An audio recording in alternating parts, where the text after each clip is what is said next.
Welcome to my YouTube channel. আশা করি তোমরা সবাই ভালো আছো। আগামী দিন তোমাদের ফিলোজফি পরীক্ষা। আমি তোমাদের এমসিকিউর কোশ্চেন তার অ্যান্সার সাজেশন দিয়ে দিয়েছি। যারা দেখোনি আমার চ্যানেলে গিয়ে সেই ভিডিওটা দেখে নিতে পারো। এখন আমি তোমাদের এসিকিউর কিছু ইম্পর্টেন্ট কোশ্চেন সাজেশন দিচ্ছি। কোশ্চেনগুলো একবার দেখে নাও। আর ভিডিওটা ভালো লাগলে বন্ধুদের শেয়ার করে দিও, যাতে তোমাদের বন্ধুরও এই কোশ্চেনগুলো পেয়ে যায়। আর আমার চ্যানেলে যারা নতুন তারা আমার চ্যানেলটা সাবস্ক্রাইব করে রাখো, কারণ আমি প্রত্যেক দিনই তোমাদের প্রত্যেকটা পেপার সলভ করে দিই আর প্রত্যেকটা পরীক্ষারই সাজেশন দিয়ে থাকি। তাহলে বন্ধুরা আমি আরম্ভ করে দিচ্ছি। আমার প্রথম প্রশ্ন, সিদ্ধান্ত বলতে কি বোঝো? কোনো যুক্তিতে যে বাক্য প্রমাণ করা হয় তা হলো সিদ্ধান্ত। উপমা যুক্তির ভিত্তি কী? উপমা যুক্তির ভিত্তি হলো অসম্পূর্ণ সাদৃশ্য। পর্যাপ্ত সত্য হিসাবে কারণের একটি দৃষ্টান্ত দাও। বিষপান হলো মৃত্যুর পর্যাপ্ত সত্য অর্থের কারণ। পরিপূরক শ্রেণী কাকে বলে? মূল শ্রেণী বিরুদ্ধ শ্রেণীকে মূল শ্রেণীর পরিপূরক শ্রেণী বলা হয়। প্রাকল্পিক বচন কখন মিথ্যা হয়? পূর্বগ সত্য এবং অনুগ মিথ্যা হলে প্রাকল্পিক বচনটি মিথ্যা হয়।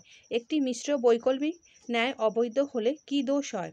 মিশ্র বৈকল্পিক ন্যায় অবৈধ হলে বিকল্প স্বীকারজনিত দোষ হয়। শূন্য গর্ভ শ্রেণী কাকে বলে? যে শ্রেণীর বাস্তব সদস্য নেই তা হলো শূন্য গর্ভ শ্রেণী। বৈকল্পিক বচন কখন মিথ্যা হয়? বৈকল্পিক বচনের সব কয়টি বিকল্প যখন মিথ্যা হয় তখন সমগ্র বচনটি মিথ্যা হয়। উপমা যুক্তি মূল্যায়নের একটি মানদণ্ড উল্লেখ করো। উপমা যুক্তির মূল্যায়নের গুরুত্বপূর্ণ মানদণ্ড হলো সাদৃশ্যের প্রাসঙ্গিকতা। কারণের পরিমাণগত লক্ষ্য কী? কারণের পরিমাণগত লক্ষ্য হলো কারণ হলো পরিমাণের দিক থেকে কার্যের সমান। বৈকল্পিক বচনে কমপক্ষে কয়টি বিকল্প থাকে? বৈকল্পিক বচনে কমপক্ষে দুটি বিকল্প থাকে।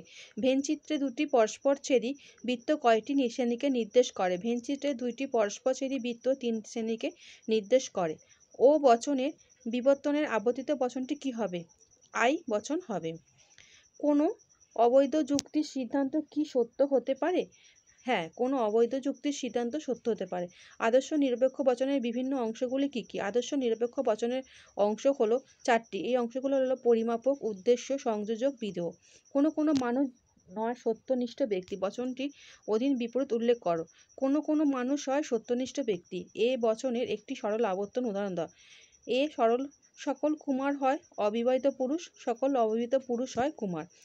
অবৈজ্ঞানিক আরোহ অনুমানকে কি মূল্যহীন বলা যায়? না, অবৈজ্ঞানিক আরোহ অনুমানকে মূল্যহীন বলা যায় না। আরোহ অনুমানের স্তর বিভাগগুলি উল্লেখ করো। প্রকৃত আরোহ অনুমান তিন প্রকার হয়: বৈজ্ঞানিক আরোহ অনুমান, অবৈজ্ঞানিক আরোহ অনুমান, উপমা যুক্তি বা সাদৃশ্যমূলক আরোহ অনুমান। আরোহ অনুমানের বস্তুগত ভিত্তিগুলি কী কী? আরোহ অনুমানের বস্তুগত ভিত্তিগুলি হলো পর্যবেক্ষণ, পরীক্ষণ। কখন একটি দ্বিপ্রাকল্পিক বচন মিথ্যা হয়? দ্বিপ্রাকল্পিক বচনের একটি অঙ্গবাক্য সত্য এবং অন্যটি মিথ্যা হলে দ্বিপ্রাকল্পিক বচনটি মিথ্যা হয়। পর্যাপ্ত সত্য হিসাবে কারণের একটি দৃষ্টান্ত দাও। হৃৎপিণ্ডে গুলিবিদ্ধ হওয়া হলো মৃত্যুর পর্যাপ্ত সত্য। ভেনচিত্রে দুটি পরস্পরচ্ছেদী বৃত্ত কয়টি শ্রেণীকে নির্দেশ করে? ভেনচিত্রে দুটি পরস্পরচ্ছেদী বৃত্ত মোট চারটি শ্রেণীকে নির্দেশ করে। যুক্তির বৈধতা বলতে কী বোঝো? যুক্তির বৈধতা বলতে বোঝায় কোনো একটি যুক্তি হয় বৈধরূপে গণ্য অথবা তা অবৈধরূপে গ্রাহ্য। একটি মিশ্র বৈকল্পিক ন্যায় অবৈধ হলে কি দোষ হয়?